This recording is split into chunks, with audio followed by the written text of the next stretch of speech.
All right. We've got one kind of overarching set list item for you people, especially after Black Friday and all the music that you may have picked up for Christmas presents and Hanukkah presents for people out there. There's one person in charge of the entire music industry right now, and it's Adele, right? It's her. She's telling Spotify what to do. She's monopolizing vinyl plants. Like there's nothing stopping Adele right now. And you know what? I'll get this out of the way. I love Adele, man. Mm-hmm. That voice. I love how she titles the albums, where you can kind of pin it to a phase in her life. It's so simple. Honestly, could be the best voice in the game. Some of those records are all time, but everything comes with a but. She is shot calling. She's the boss.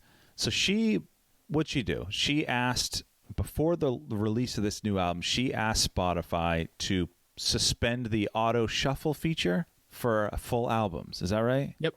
And I don't know, did you guys read up about like Spotify's response and like what people are kind of putting together about this? I just know that they were like, sure, Adele, you said jump. We'll be like, all right, how high? Let's do it. Whereas they've been less than receptive to other things in the past. So for them to be, yeah, we'll do whatever Adele wants. I'm actually kind of surprised it didn't happen earlier with somebody like her or Taylor Swift or Drake or something, you know? Yeah. It's a slippery slope too, because who has the most power, right? When does it stop? Adele's now. Who's going to come next? Is it going to be Britney Spears? You know, she's going to come back out of thin air now that whole legal battle's over and say, nope, this is how it's going to be. Who knows? Well, the music has to be good, right? And I mean, True. that's the thing. The Taylor Swift records last year were great. This Adele record, by all accounts, is great. So, and they're going to do massive numbers when they drop. I'm sure that whatever the next thing Taylor Swift drops will just shatter whatever numbers were there previously. So the music has to be good. And if it is, or if it's going to, it doesn't necessarily have to be good. Is it going to be something that's going to get streamed a million times? Right. Spotify will do whatever you ask of them. And that's what they said on Twitter. They responded, anything for you or something like that. And then what I was kind of getting at is they said, yes, anything for you. And then when there's a backlash, they said, well, this feature was already in the works. This is already in the works. I don't believe that at all. Yeah. And there was also, someone out there fact check me on this. I think there's also a thing going on where that functionality still exists, but you have to be a premium subscriber. So it's now behind a paywall. Yeah, you didn't need it beforehand. If you were behind the paywall, if you subscribe to Spotify, you could listen to an album fully.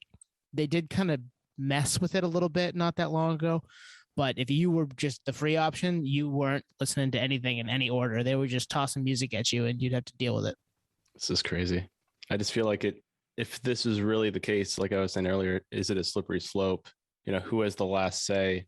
Is it just going to be, you know, ever changing with whoever calls the shots, or is it going to be specific to said artist? You know, because you said that this is something that is program wide. Sounds like it, yeah. Yeah. So do we know why it was existed to begin with? Because me as like I would say I'm in the upper 5% echelon of music listening out of people in the world. I have no use for that feature. The shuffle album? Yeah, when either. I play like a song and it like, I don't know, I put on Evil Empire, I start with, you know, People of the Sun, and then it goes to Year of the Boomerang. It's like, I'd be like, what the hell is this? No, and I'm the same way. The only thing that I do differently is I'll occasionally ask, can I use Apple Music? But you can do this anywhere. You can ask the platform to just shuffle everything you have. But if you're listening to an album, you don't want it shuffled. I want it the way the artist intended it. And the album's dying a little bit as far as this goes. Our generation loves it still. I think you go the next generation down, the younger generation's a little bit less involved in full album listens. There's people that do, but not everybody. So they were just getting away with it for this long. But a heavy hitter says, no, I want you to listen to it in the way I sequence it on purpose. And they perk up and listen. That's a good thing. You just brought up something that kind of got my gear spinning. Basically, the new generation, so not us, because we're old now, unfortunately. Yep. We listen to things the way they're presented, but maybe this is more of a initiative for a generation that has, and this is no offense to the new generation, but an attention span that's so small that shuffle is the only way that keeps it kind of, I don't know, interesting and not, you know, verbatim. So it's, I don't know, I want to hear it on shuffle. I want to hear it, you know, on my time. Yeah, maybe. Yeah. No, I mean, I just keep going back to it depends on the album. I mean, an album like Adele where it's autobiographical, yeah, you better put it out the way I intended it or you're not going to have it. And I think she has the power to do that. It's like a movie, or documentary. Like it was intended to be watched in a certain order. Without the order, you kind of lose some of the essence. Well, the documentary, you'd probably lose a lot of it. But like a hip hop album, your run of the mill hip hop album, yeah, shuffle works, I'm sure. Album like this, Yep. nah. You're right. That's a good point. It really does depend on the music. And if it's something that's trying to tell a story, then you want to hear it the way that the artist intended it. If it's something that's just here's a bunch of songs that we put together and it's maybe not necessarily a through line, then it doesn't really matter if it's shuffle or not. It also brings me to, was it, I can't remember what band. I know a Tool for one. You pulled up that kind of rearranged set list, or not set list. Yeah, Lateralis. It's called Holy Gift. Yeah. So that's the only thing I can think of where this is, they're trying to avoid that for whatever reason because they're trying to tell a story in sequence as a band. Or Kanye, right? I mean, we had Spose on episodes 82 and 3, and we talked about how Donda would be different in a few weeks, and sure enough, Donda's different. Oh, true. Right? He released it again, like the deluxe, and stuff's in different order a little bit. And yeah, I mean, that was going to happen. We knew it was going to happen then, but it did happen. And it depends on the artist. It depends on the art. I just thought of something. I thought of an angle why Spotify would do this. Now, what I'm going to say will work for the casual fan. It won't work for like the nerds. But a casual fan who puts on an album and they listen to a song and they're done with that song, Spotify, by shuffling, then dictates the next song. They could go to the next most popular song and get them to stay. Where if the okay. Yep. So it's fucking shady, man. This is radio. I mean, it's basically radio. Essentially, yeah. Like, who's in charge? They are, because it's their platform, and you see those massive playlists, and every week stuff gets put out, and they're like, "Hey, check out this new song by this new massive artist," and some of the other stuff that maybe people want to see get a little bit of shine doesn't always get that because they're not going to get the millions of spins that Post Malone or Drake or whoever are going to get. This is becoming a nerd conspiracy episode because now I'm thinking, is Spotify playing the ballads depending on your mood because of whatever you're surfing on the net at that time? They're like, this guy or this chick, what she want, they want the slow songs. Sketchy. Get away from that. I don't want them knowing that, man. And I don't want them to know what my mood is when I'm putting music on. Although they could probably tell by the music I'm playing. Spotify adware. Here's what's going to confuse him. My avatar in the metaverse is going to like opera. So nice. Your favorite. Yeah. You're a Pavarotti fan.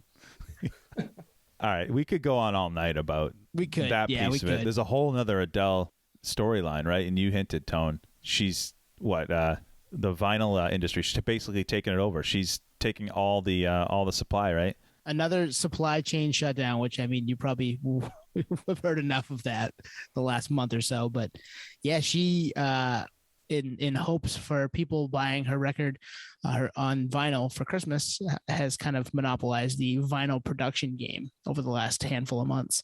So a lot of, indie artists, smaller artists, even maybe not indie, maybe medium-sized, big label can't get stuff done because this massive push for Adele 30 to be on vinyl for the world to buy for Christmas and Hanukkah is upon us. So yeah, if you can't get the record you want from the band that, a new band, you may not see that stuff till next summer now, probably just because of it, which is kind of wild. I've heard even later. Really? Wow. Yeah. So I don't know if this has anything to do with it, but like the band Census Fail, who is on Pure Noise, they just posted a single for an album that comes out in like June. And I immediately went to, okay, maybe are they waiting till the vinyl's available? I don't know, but that's like 7 months. That seems like a long time, but it's a long time. Yeah. She basically like it was like 500,000 copies of that album. I mean, that's going to monopolize plants for, I mean, I don't know what the throughput or output is on those plants, but man, that's no joke. That's crazy. It really is. Because I call my local record store all the day, just trying to get legacy artist stuff. And he's like, oh no, even the Beatles are on back order. I'm like, really? He's like, yeah, I can't get, the repress from last year. And the rep is telling me 12 months plus on basic Beatles records. So I don't really know how this works with Adele to push out someone as big as the Beatles, but it is more recent. It's fascinating. I have no idea. Big money for sure. Yeah, she's in charge of the game right now. So, bow down to Queen Adele, and this storm will pass, and we'll hopefully have. I mean, this just we need to have more vinyl plants, right? There was one, I think, didn't they have an issue at one, a fire or something, not that long ago, like a year, maybe a little over a year ago in Tennessee, that kind of obviously slowed everything down there too. And yeah, it's an industry that's overrun, obviously, for good reason. It's nerdery reasons for us. We love that stuff, but to not have, pressings for your mid-levels and even your independent artists who, they rely on fans buying the physical media to stay afloat as bands. That's trouble. This is even a storyline, like vinyl being only limited to a certain few plants even before this. There was a supply chain crunch even before this. Like I remember reading an article that was like the days of the $20 record are over. And it's like, well, you don't even see many of those now.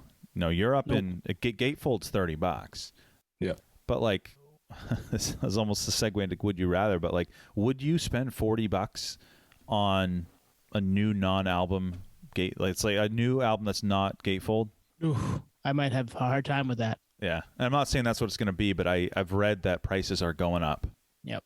Man, I mean, this would be less conflicting if we didn't like Adele, because like you said, Adele might be the best voice in the game. Like I love Adele; she's one of my all-time favorites. So it's like, if I didn't like her, this would be more controversial. But it's like I really do like her as an artist. So yeah, should she be penalized because she's good? Like, hey, you can't get all these albums pressed, but there'll be a demand for those. Like that's an album that I would consider getting on wax. Mm-hmm.